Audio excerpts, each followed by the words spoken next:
이런 집합건물 재건축에 있어서 가장 핵심 규정이 법 제47조입니다. 자, 우리 같이 한번 제47조를 한번 쭉 읽어보시겠습니다. 제1항입니다. 건물 건축 후 상당한 기간이 지나서 건물이 훼손되거나 일부 멸실되거나 그 밖의 사정으로 건물 가격에 비해서 지나치게 많은 수리비나 복구비 그리고 관리 비용이 드는 경우 또는 부근 토지의 이용 상황이나 변화 그 밖의 사정으로는 건물을 재건축하면 재건축에 드는 비용에 비해서 현저하게 효용이 증가되는 경우에 이게 재건축의 필요성이거든요. 자, 이런 경우에 재건축이 필요한 경우에 관리단 집회는 그 건물을 철거해서 그 대지를 구분 소유권의 목적이 될 새 건물의 대지로 이용할 것을 결의할 수 있다. 이게 바로 재건축 결의예요. 다만 재건축 내용이 단지 내 다른 건물의 구분 소유자에게 특별한 영향을 미칠 때에는 그 구분 소유자의 승낙을 받아야 한다라고 되어 있습니다. 여기에서의 특별한 영향이라 한다는 것은 전체에 어떤 영향을 미치는 게 아니라 당이 해당되는 그 사람에게만 영향을 미치는 경우, 이런 경우, 이런 재건축 같은 경우에 이런 특별한 영향이 있다고 하는 것을 예상하기는 좀 어려워요.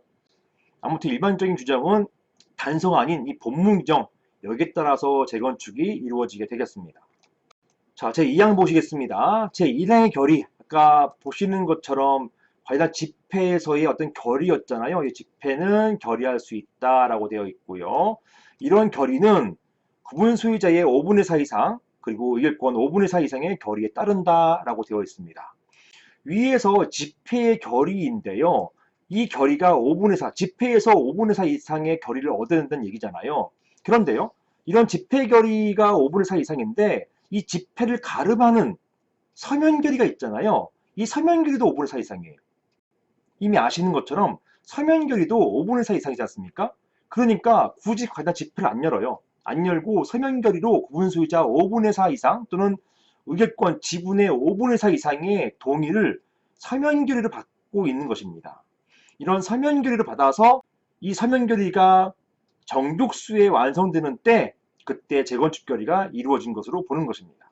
자, 3항 보시면 이렇게 재건축 결의할 때는 다음 각호의 사항을 미리 정해야 된다라고 해서 이것 때문에 재건축 결의하기 위한 재건축 결의서, 재건축 동의서 여기에는요 상세하게 이 4가지 항목에 대해서 하자 없이 상세하게 적어놔야 돼요. 이런 내용들은 일반적인 아파트 재건축에 있어서의 동의서 내용하고 좀 다릅니다. 더 자세해야 돼요. 이게 판례제도이기 때문에 그렇습니다.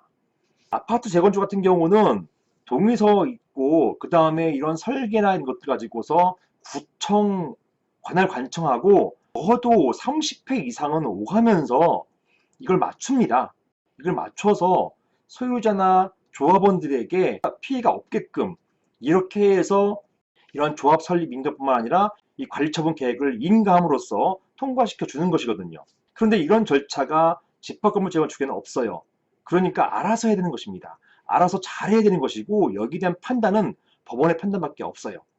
그래서 결국은 법원의 판단들에 비춰 볼 때 이 정도의 항목, 이 정도의 내용은 들어가 있어야 되는구나 이걸 알게 되는 것입니다. 상당히 내용이 풍부하게 자세하게 나와줘야 되는 것이에요. 이것 때문에 많이 제게 의뢰를 하십니다. 자, 이런 사항들이죠. 새 건물 설계 개요, 이제 건축사님들이 하실 것이고요. 건물의 철거 및 새 건물 건축에 드는 비용, 건축 비용, 이것들을 계략적 선정한 금액이 나오는 것이고요.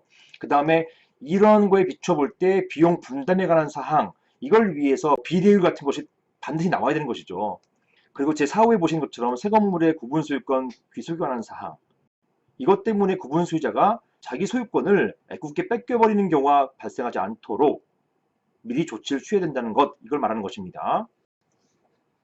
그리고 이러한 비용 분담과 구분 소유권의 귀속과 관련돼서는 각 구분 소유자 사이에서 형평이 유지되어야 한다라고 규정해 놓고 있습니다.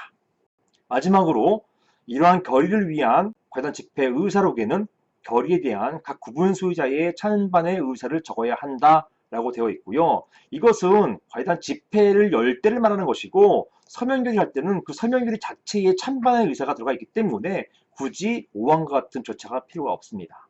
자, 다음 보시겠습니다.